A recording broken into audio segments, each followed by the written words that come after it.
Bien, bonsoir. Merci à Emmanuel Hirsch de me faire confiance, a priori. C'est un homme qui prend des risques en général, donc j'en assume la conséquence. Alors, j'ai proposé pour ce propos introductif un titre très très générique, L'avenir de l'humain, en essayant de le décliner dans le contexte qui est le nôtre. Quel avenir préparons-nous à l'humain? Cette question, je crois, n'a jamais paru plus urgente. Et la caractéristique de notre temps, c'est que ça n'est plus seulement la science-fiction qui la pose. Je crois que nous pensons de plus en plus sérieusement aujourd'hui que nous sommes en train de préparer une humanité qui devra s'élargir à d'autres êtres que les hommes et les femmes que nous sommes. Il y aura sans doute parmi nous, dans un avenir pas trop lointain, des clones, des mutants, des cyborgs, des robots androïdes, des êtres qui nous obligeront à nous demander ce qui fait encore la spécificité de l'humain, ce qui garantit sa dignité. Que sera l'être humain dans un contexte où nous saurons le fabriquer et non plus le recevoir par hasard du fait de l'évolution naturelle et de la naissance? Vous vous souvenez de la question qui fut posée à Oedipe: quel est l'être qui marche tantôt à 2 pattes, tantôt à 3, tantôt à 4, et qui, contrairement à la loi générale, est le plus faible quand il a le plus de pattes? Vous verrez pourquoi j'insiste sur cette dernière précision qu'en général on oublie quand on rapporte l'énigme posée à Oedipe. Quel est l'être qui est le plus faible quand il a le plus de pattes? En répondant l'homme, Oedipe se débarrassa du Sphinx et il s'assura le respect des habitants de Thèbes. Cette question qui inaugura la tradition culturelle occidentale, le philosophe Kant lui subordonnait tout le programme de la philosophie. Je le cite: « Le champ de la philosophie au sens cosmopolitique peut se ramener aux questions suivantes. Premièrement, que puis-je savoir? Deuxièmement, que dois-je faire? Troisièmement, que m'est-il permis d'espérer? Quatrièmement, qu'est-ce que l'homme? La première question correspond à la métaphysique, la deuxième à la morale, la troisième à la religion et la quatrième à l'anthropologie. Mais on pourrait toutes les ramener à l'anthropologie, car les 3 premières questions se rapportent à la dernière. » Donc c'est bien la question des questions. Qu'est-ce que l'homme? Et on peut facilement s'en convaincre de nos jours, car de l'aveu même des scientifiques, cette question demeure plus que jamais irrésolue. Ces scientifiques qui travaillent à ce qu'on appelle la convergence des disciplines, c'est-à-dire à unifier le champ du savoir et à permettre une maîtrise accrue sur le vivant, eh bien, ces scientifiques sont parfois pris de vertige devant la puissance de déréalisation du réel qui résulte des possibilités technologiques. Comment savoir ce qu'est l'humain à l'heure où les nanotechnologies rendent possible la dématérialisation et la désidentification des objets? Je rappelle que les nanotechnologies, c'est le travail sur la matière au 1 milliardième de mètre.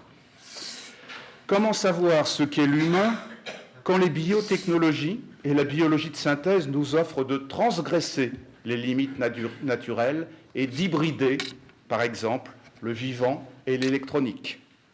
Comment savoir ce qu'est l'humain quand les sciences cognitives conduisent à définir l'intelligence sans avoir plus besoin de recourir à la conscience ou à la subjectivité dont nous faisions le privilège de l'humanité?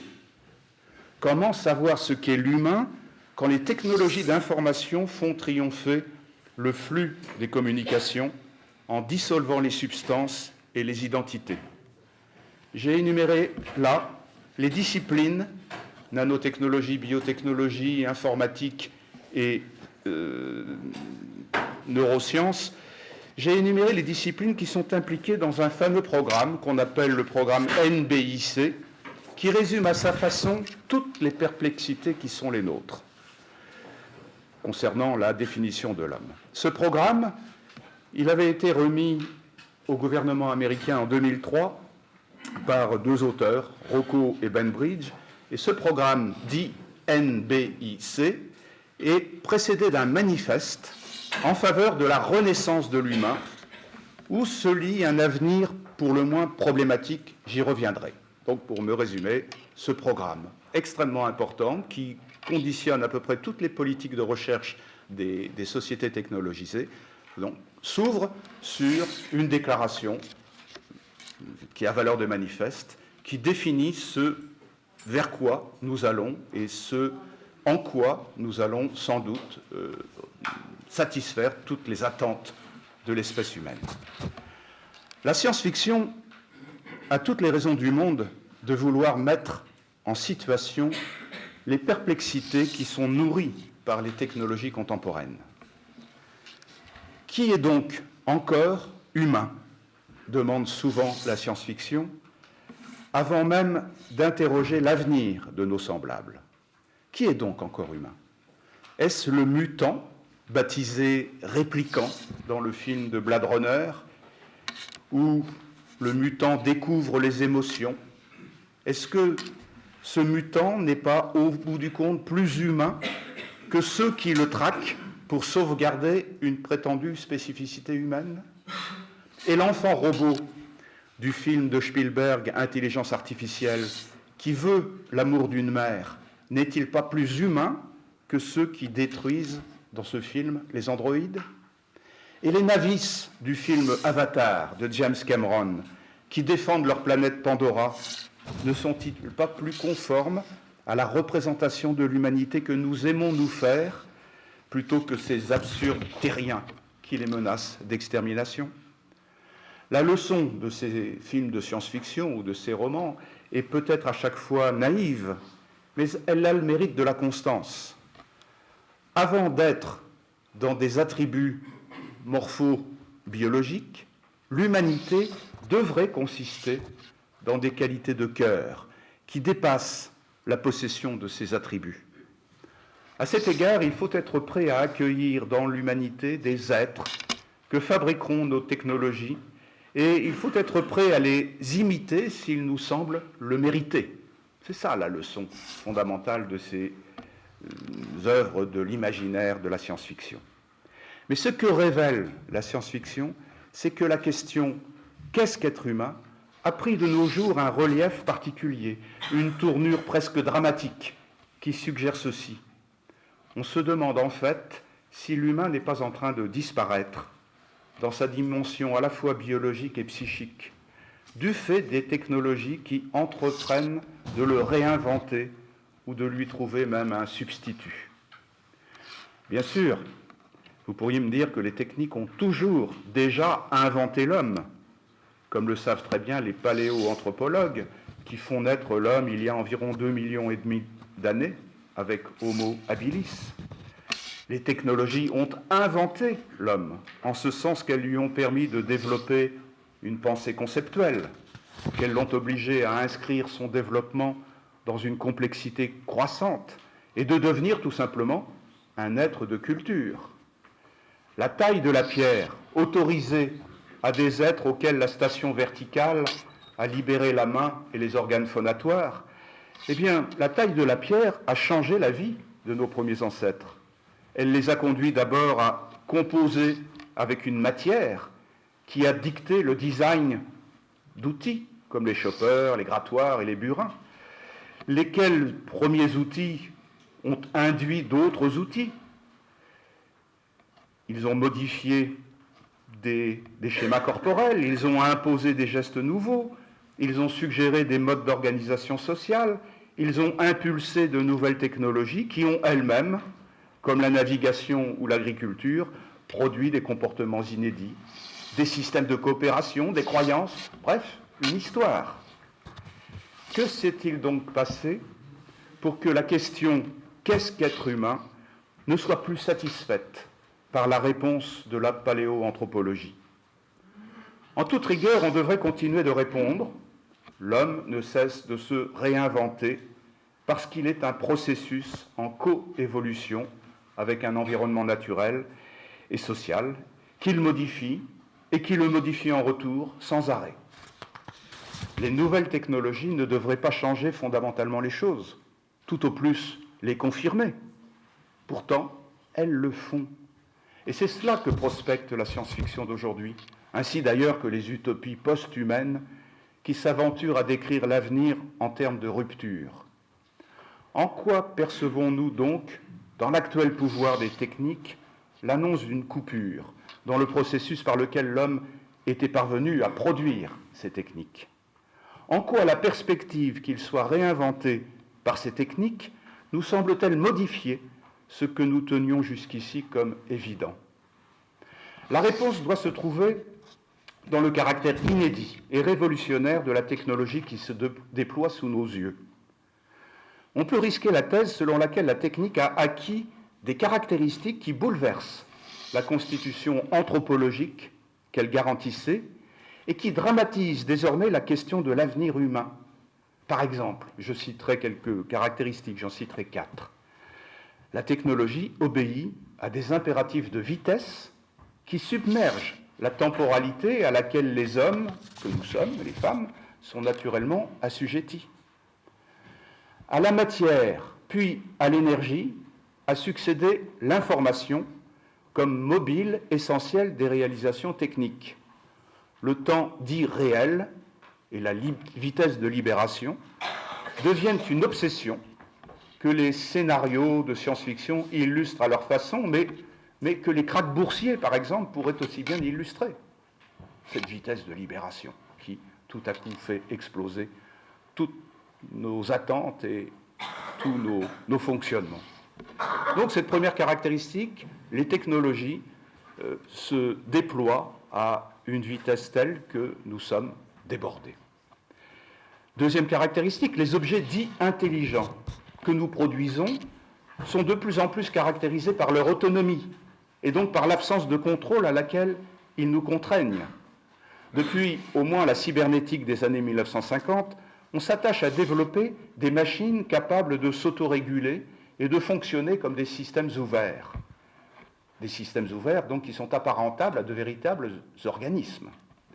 Nous sommes entrés dans l'ère des objets intelligents, comme on le dit bruyamment ces temps-ci, en particulier dans le contexte de la médecine dite connectée. Serons-nous de plus en plus appelés à assister passivement à la communication que les machines établiront entre elles, comme on peut déjà l'apercevoir en aéronautique ou dans les centrales nucléaires? À force d'avoir voulu réaliser leur autonomie grâce à des machines qui leur assuraient la maîtrise de leur environnement, les hommes ont fini par accorder cette autonomie aux machines elles-mêmes, au point de se trouver secondarisés et aliénés par elles. Vous voyez ce paradoxe. Nous avons développé des sciences et des techniques pour nous octroyer l'autonomie par rapport au déterminisme naturel. Résultat, nous sommes de plus en plus assujettis à l'autonomie de nos machines elles-mêmes.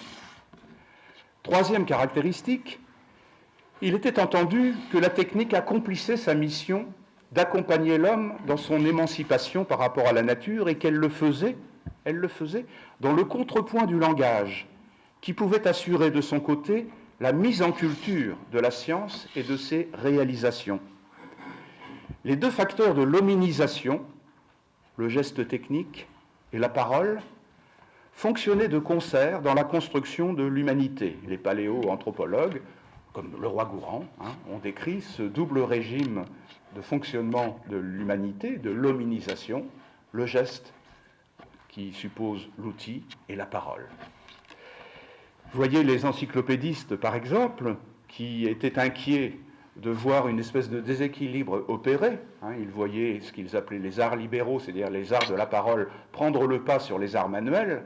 Et l'encyclopédie, c'est une espèce de manifeste en faveur des arts manuels en disant « N'oubliez pas que nous sommes le produit des deux choses et qu'il ne s'agit pas de marcher à cloche-pied. » Eh bien, on assiste aujourd'hui, je le crains, à un redoutable déséquilibre en faveur de la technique. Le langage est de plus en plus diminué et menacé par les machines qui veulent le simplifier, qui veulent le transformer, qui veulent le rendre quelquefois inutile.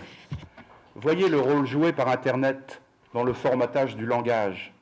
Songez aussi aux fantasmes générés par les neurosciences concernant une possible réalisation de dispositifs de télépathie, de communication de cerveau à cerveau, grâce à la réalisation donc de dispositifs de télépathie, grâce à la communication donc qui s'opérerait sans médiation, sans la médiation de la parole. L'homme que les technologies du virtuel vont réinventer aura peut-être bientôt perdu la parole et il ne connaîtra plus d'autres symboles que ceux qui servent à la cause de la numérisation. Quatrième caractéristique, les technologies nouvelles ne nous simplifient plus la vie. Elles simplifient nos comportements et nos pensées de telle sorte de nous réduire à l'élémentaire. Simple destinataire d'un serveur vocal, simple usager d'une automobile devenue une boîte noire répondant à des commandes automatiques, simple scripteur sur des traitements de texte qui prennent de plus en plus d'initiative dans la rédaction de nos courriers, nous sommes invités à nous dépouiller des éléments de complexité et d'intériorité qui nous donnaient à penser que nous étions autre chose que des machines. On voit bien qu'il devient de plus en plus difficile de mobiliser les réponses qu'on donnait traditionnellement à la question « qu'est-ce qu'être humain ?» Les nouvelles technologies réinventent un homme selon leur format et selon leurs exigences fonctionnelles. C'est ce monde en devenir qui justifie l'impression d'une cassure dans le processus de coévolution qui décrivait le régime de construction de l'humanité. C'est ce monde qui fait l'objet de la science-fiction, ainsi que des utopies post-humaines, et qui nous oblige à demander ce qui restera de l'image de l'humain à laquelle la culture humaniste était attachée. L'homme nouveau, proclame-t-on, saura s'adapter à ces machines, quitte à devenir méconnaissable. Il en aura intégré les normes, il en aura naturalisé les exigences. Il satisfera aux vœux formulés par Francis Galton au début du XXe siècle, le cousin de Darwin, qui attendait de la biologie qu'elle donne les moyens d'améliorer l'espèce humaine de sorte qu'elle soit à la hauteur des machines. Étrange. Une défense donc de l'eugénisme. La biologie, ça doit servir à améliorer l'homme. Pourquoi faut-il améliorer l'homme? Pour qu'il soit capable d'être à la hauteur de ces machines. C'est cela que sera l'eugénisme qu'il faudra redouter et que Habermas, le philosophe Habermas, dénonce avec un certain brio. La conformité avec l'idéal imposé par une société technologisée, laquelle société se trouvera entravée dans son développement tant que les hommes resteront imparfaits. Nous voulons faire des hommes parfaits pour pouvoir exploiter au maximum les potentiels technologiques de nos sociétés. Ce sera aussi la réalisation du rêve de Marinetti et des futuristes italiens des années 1920. Construire grâce à la sidérurgie, disait Marinetti, un homme d'acier qui aura expulsé le corps et ses passivités. Le fascisme, on le sait, a revendiqué cet idéal d'homme nouveau, l'homme d'acier. La science-fiction décline sur tous les tons ces thèmes qui donnent à ces récits la teneur de dystopie.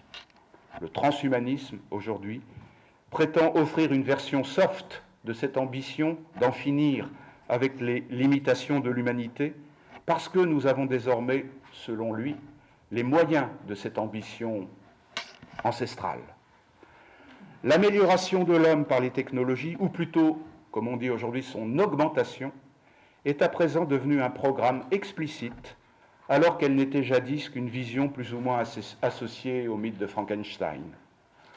En 1956, Gunther Anders, un philosophe qu'on a découvert en France que récemment, Gunther Anders le disait déjà. Il disait à peu près ceci: nous courons après nos machines et nous déplorons notre impuissance par rapport à elles. Nous éprouvons une insupportable honte à l'égard de ces machines. Et il appelait cette honte la honte prométhéenne d'être soi. C'est à vrai dire avec ce que les philosophes appellent la finitude humaine que nous désirons en finir avec la finitude humaine.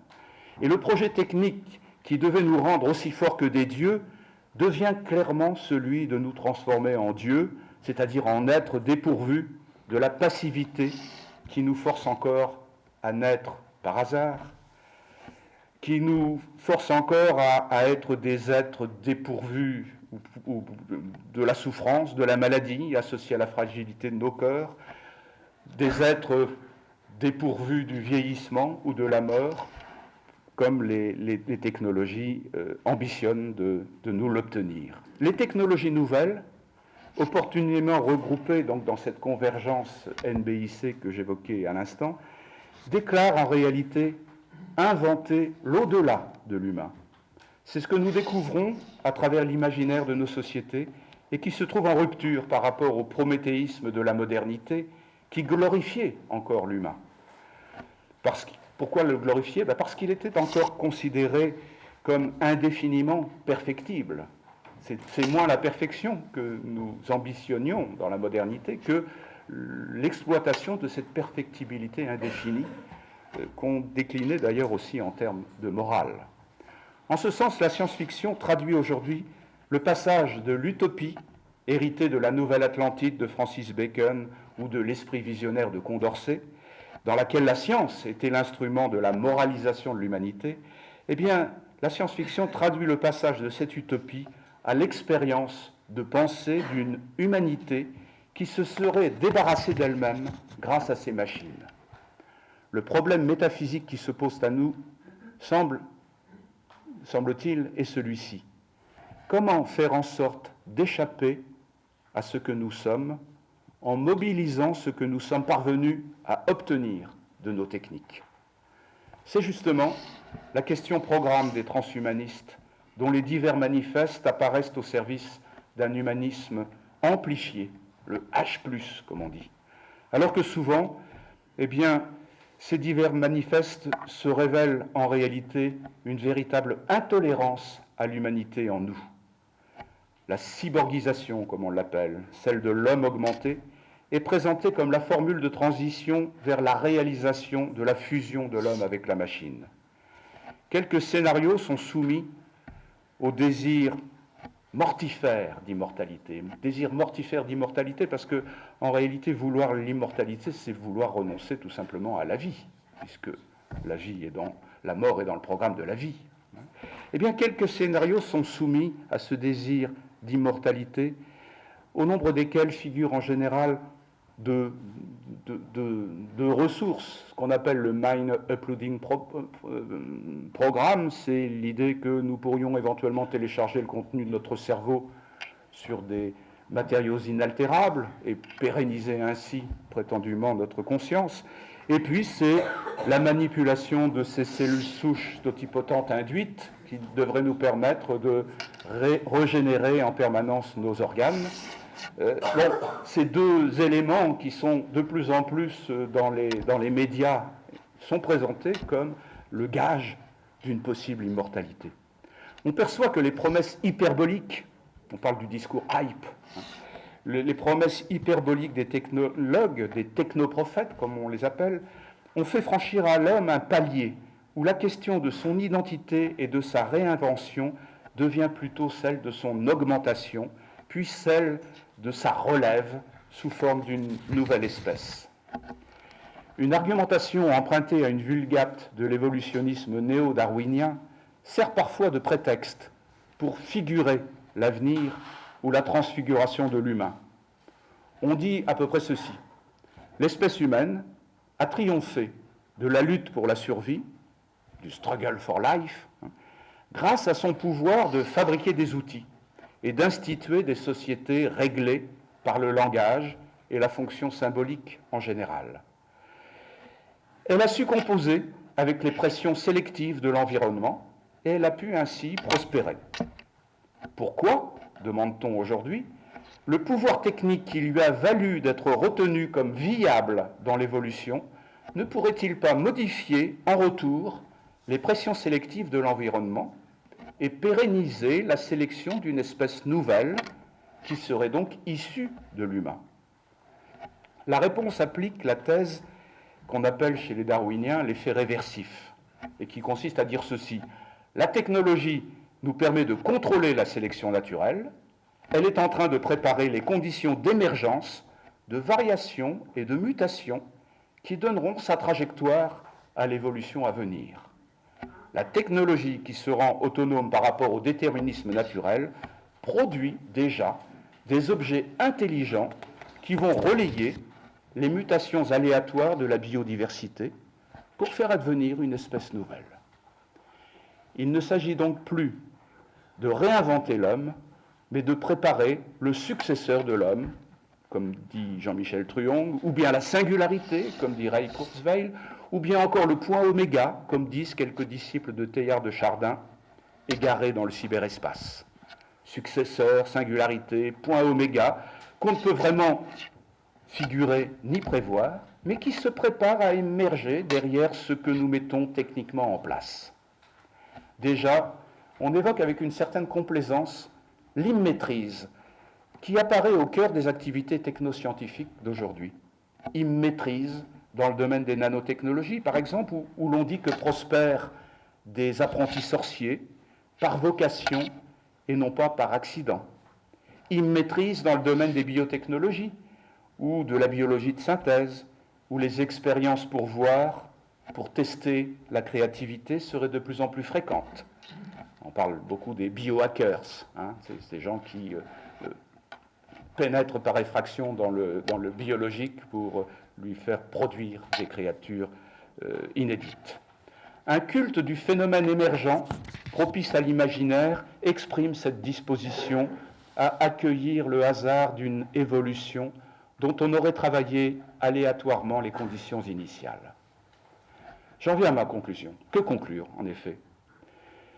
Non pas que nous savons mieux ce qu'est l'humain, mais plutôt que les technologies nouvelles vont bientôt réinventer un homme qui aura consenti à sa disparition.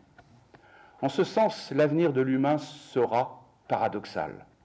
Il ne dessinera plus celui d'un homme générique, mais plutôt l'avatar indéterminé d'une humanité exténuée. C'est une thèse que j'avais développée dans le chapitre d'un livre intitulé « Demain, les post-humains », où j'essayais d'argumenter l'idée selon laquelle la technolatrie, donc ce goût immodéré pour la technique, pourrait être le symptôme d'une fatigue d'être soi, de cette fatigue d'être ce que l'on est, diagnostiquée dans les sociétés hyper-technologisées. Plus nous nous sentons impuissants et déprimés, plus nous sommes tentés de nous tourner vers les machines pour prendre en charge notre avenir. La technologie est l'alibi de nos faiblesses humaines. C'est ce que nous donnent à comprendre en particulier les addictifs du web. Lorsqu'un technoprophète comme Jean-Michel Truong proclame qu'à ses yeux, on ne saurait vouloir, après Auschwitz, dit-il, après Auschwitz, que l'espèce à venir est le visage de l'homme, et qu'à cet égard, il faut miser sur les technologies pour assurer la venue d'un successeur à l'homme, quand on entend ce genre de propos, on peut s'inquiéter. Surtout si ce genre de constat ne rencontre aucune résistance de la part de ceux qu'on nomme les digital natives, parce qu'ils sont nés avec Internet et qu'ils considèrent spontanément que leur avenir sera ce que les technologies en feront. Comment résister ?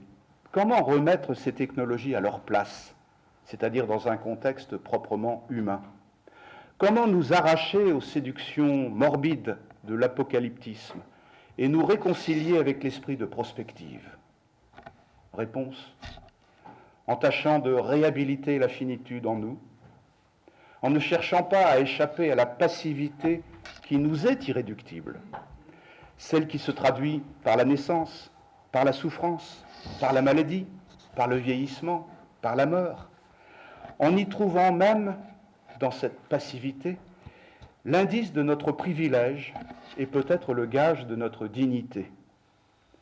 Exprimé de cette façon, on voit que l'éthique de la vulnérabilité qu'on voudrait objecter à la démesure suicidaire de nos aspirations technologiques, eh bien on voit que cette éthique aura fort à faire pour s'imposer.